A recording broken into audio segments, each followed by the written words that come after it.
Assalamualaikum warahmatullahi wabarakatuh. Waalaikumsalam. Baik anak-anak, sebelum mulai pembelajaran, marilah kita awali dengan berdoa. Semoga pembelajaran hari ini kita diberikan manfaat untuk kita semuanya. Berdoa mulai.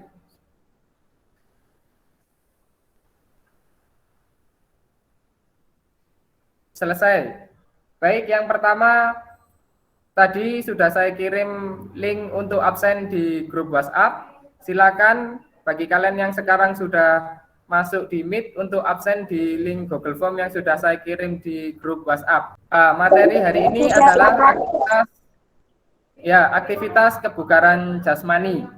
Nah, untuk materi hari ini tujuannya nanti setelah kita melakukan pembelajaran pada hari ini yaitu yang pertama, kalian semuanya bisa mengidentifikasikan bentuk latihan kebugaran jasmani. Kemudian yang kedua, kalian bisa menjelaskan bentuk latihan kebugaran jasmani. Yang ketiga, menjelaskan cara melakukan bentuk latihan kebugaran jasmani. Dan yang terakhir, kalian harus bisa mempraktekkan. Jadi di sini kalian nanti juga ada prakteknya karena ini pembelajarannya daring, otomatis nanti prakteknya di rumah masing-masing dengan cara membuat video diri kalian pada saat mempraktekkan. Ini adalah 4 tujuan pembelajaran yang akan kita capai pada hari ini. Kebugaran jasmani itu sebenarnya apa sih anak-anak? Mungkin ada yang tahu pengertian dari kebugaran jasmani. Ini sebenarnya di kelas 1 dulu sudah pernah kita lakukan, sudah pernah kita pelajari tentang kebugaran jasmani. Ini hanya sekedar mengingat saja, yaitu kemampuan seseorang untuk melakukan aktivitas tanpa mengalami kelelahan yang berlebihan. Nah, ini adalah pengertian dari kebugaran jasmani. Setelah kita melihat pengertiannya ini, kemampuan seorang untuk melakukan aktivitas tanpa mengalami kelelahan yang berlebihan, kira-kira maksud seperti apa? Ada yang bisa menjelaskan? Maksudnya adalah masih punya cadangan tenaga untuk beraktivitas dengan semangat. Punya cadangan tenaga untuk beraktivitas dengan semangat. Ya, bagus. Kita masih punya tenaga cadangan dan selalu bersemangat untuk melakukan aktivitas yang lainnya. Jadi seperti yang dijawab Nafis tadi, itu bagus jawabannya. Kita lanjut. Faktor yang mempengaruhi kebugaran jasmani. Nah, kebugaran jasmani ini anak-anak ada beberapa faktor yang bisa mempengaruhi kebugaran kita. Ada 4 faktor yang mempengaruhi kebugaran jasmani kita. Yang pertama, makanan bergizi. Nah, kalian di rumah apakah sudah makan makanan yang bergizi? Itu bisa mempengaruhi kebugaran jasmani kalian. Kemudian yang kedua, kebiasaan hidup sehat. Nah, kebiasaan hidup sehat ini juga mempengaruhi kebugaran jasmani kita.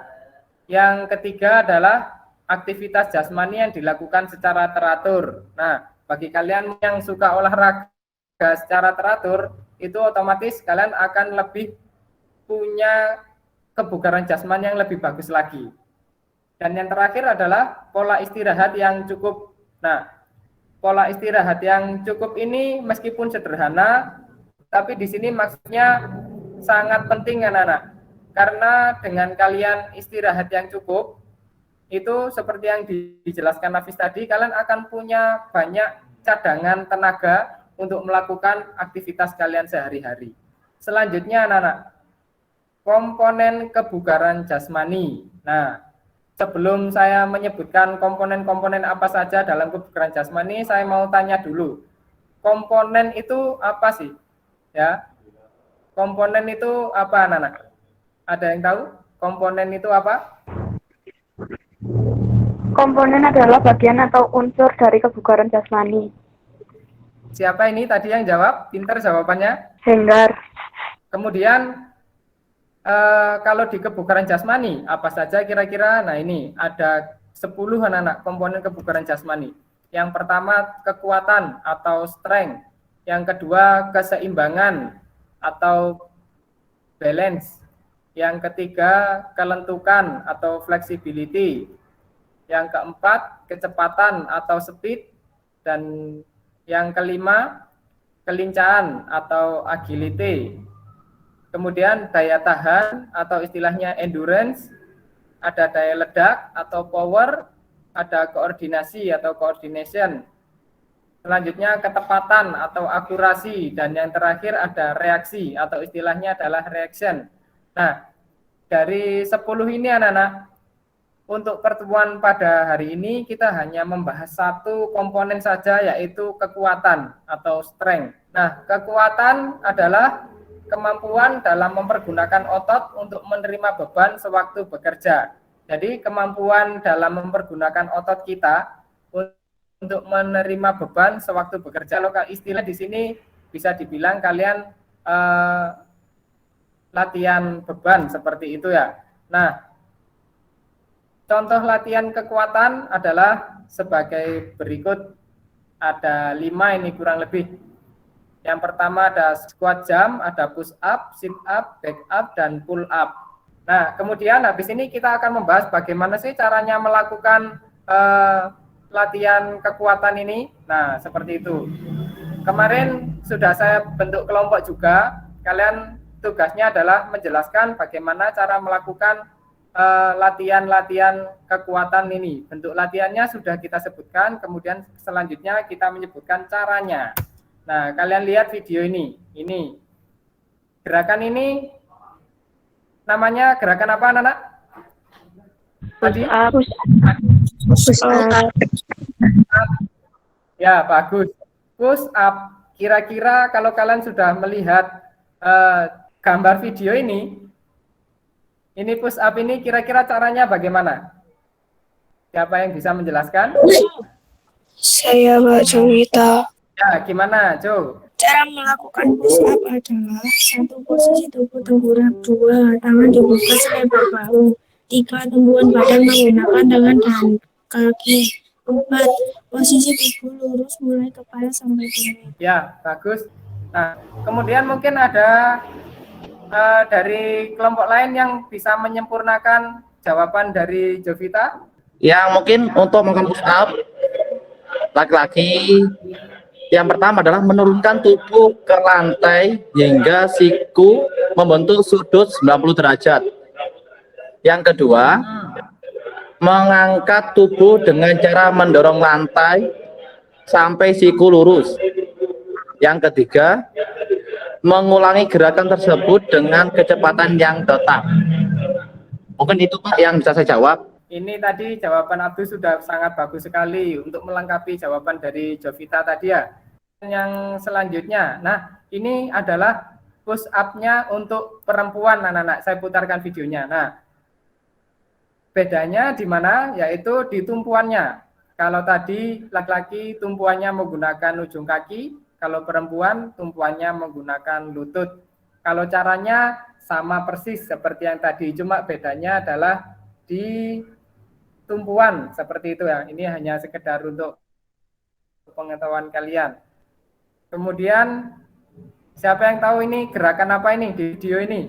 Sudah jalan. Sit up, sit up, Bagus, sit up. Nah, sit up. Lanjut ke kelompok 2 sekarang. Kelompok 2, siapa yang bisa menjelaskan bagaimana cara melakukan sit up yang baik dan benar? Saya. Siapa ini? Reni. 1. Berbaring dengan posisi lutut ditekuk.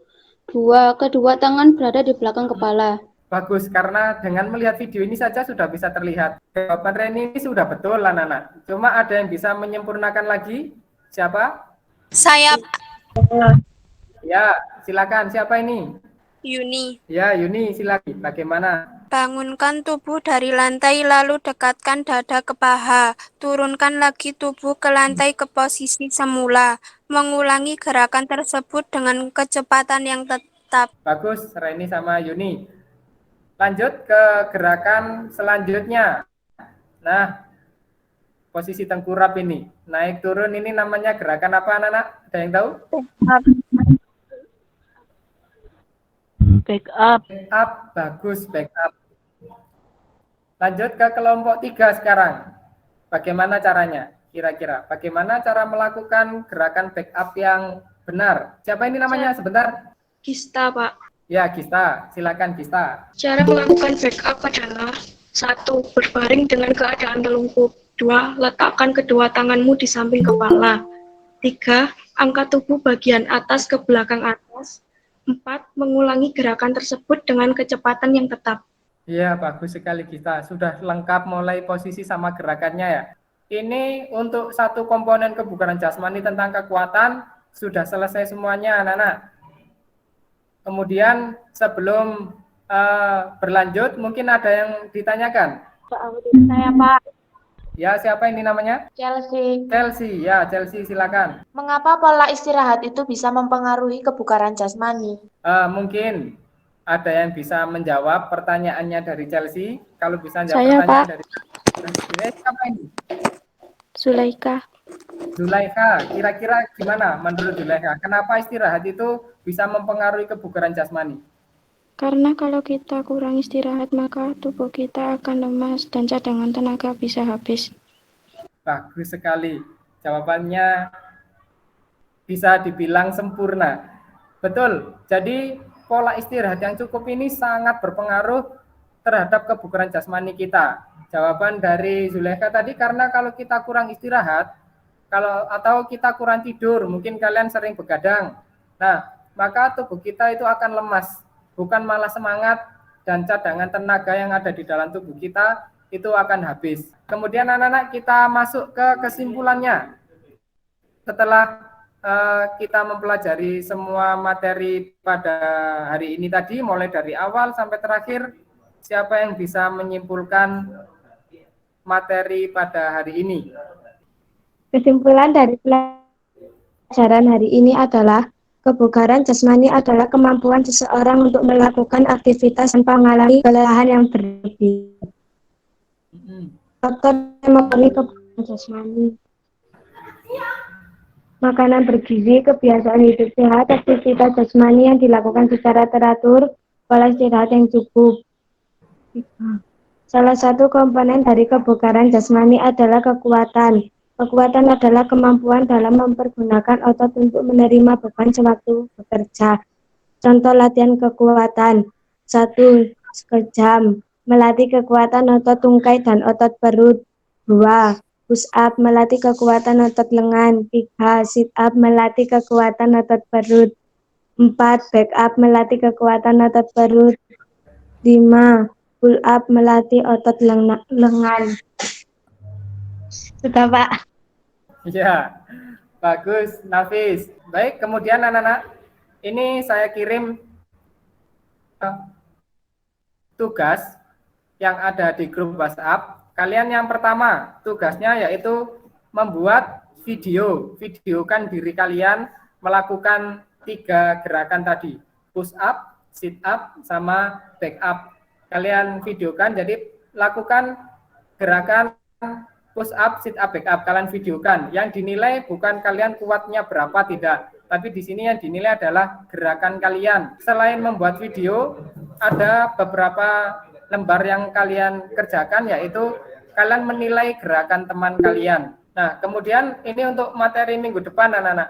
Minggu depan adalah kita masuk ke satu komponen yang lainnya, yaitu kelenturan atau fleksibilitas. Nah, terima kasih anak-anak. Materinya sudah selesai. Sebelum kita akhiri pembelajarannya, marilah kita tutup anak-anak dengan berdoa bersama-sama. Jadi semoga kalian semuanya tetap sehat dan tidak terkena atau terserang penyakit bahkan virus yang melanda kita semuanya. Amin, amin ya rabbal alamin. Baik, marilah kita berdoa. Berdoa mulai. Selesai. Saya tutup dulu pembelajarannya. Wassalamualaikum warahmatullahi wabarakatuh. Waalaikumsalam. Baik, terima kasih anak-anak. Kalian semuanya anak-anak yang hebat. Kalian terima kasih sekali lagi sudah masuk ke pembelajaran pada pagi hari ini. Kalian sudah bisa live meet yang sekarang ini. Saya persilahkan.